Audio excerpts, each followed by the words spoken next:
Can pazarı kamerada, inleme sesiyle cevap verebildi. Malatya-Kayseri karayolunda kar yağışının ardından yaşanan buzlanma sonrası meydana gelen kazada can pazarı yaşandı. Vatandaşlar sürücülerin hayatta kalması için yoğun çaba sarf ederken dehşet anları cep telefonu kamerasına saniye saniye yansıdı. Edinilen bilgiye göre, Malatya-Kayseri Karayolu Sarıhacı mevkiinde sabah erken saatlerde yaşanan kazada, Ankara istikametinden Malatya'ya giden Murat Biçer yönetimindeki 34 AE 3136 plakalı bir kargo firmasına ait kamyon, yoldaki buzlanma nedeniyle kayarak karşı şeritte ilerleyen Nuh Enes Rutbil yönetimindeki 44 DJ 644 plakalı bir lojistik firmasına ait tır ile çarpıştı.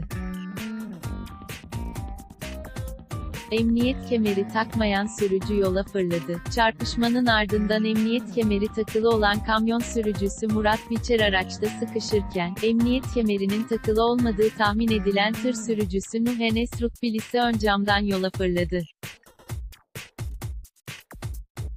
Yüzüstü buzlu yola kapaklanan ve yüzü gözü kan içinde kalan tır sürücüsü bir süre hareketsiz şekilde yerde yattı.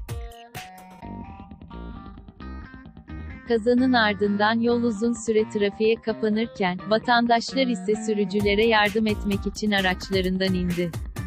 Vatandaşlardan biri 112 sağlık ekiplerini ararken diğerleri de yaralılarla konuşarak yardım etmeye çalıştı.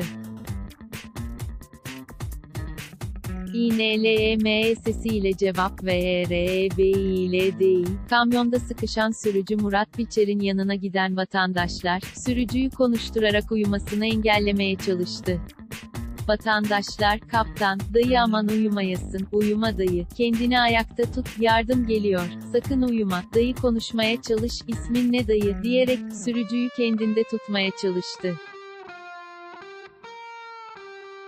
Hareketsiz bir şekilde duran sürücü Biçer ise sorulara ve konuşmalara inleme sesiyle cevap verebildi.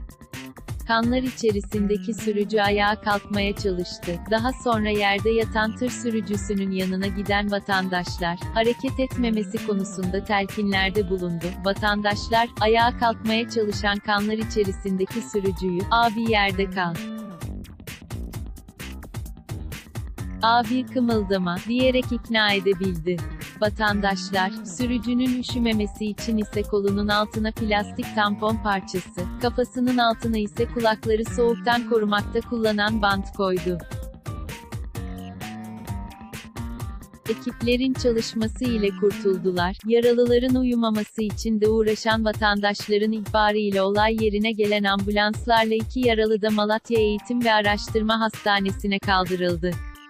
Yaralı sürücülerinin hayati tehlikelerinin olmadığı öğrenilirken, kaza karışan 2 araç yapılan incelemelerin ardından bölgeden kaldırıldı. Kazayla ilgili inceleme başlatıldı.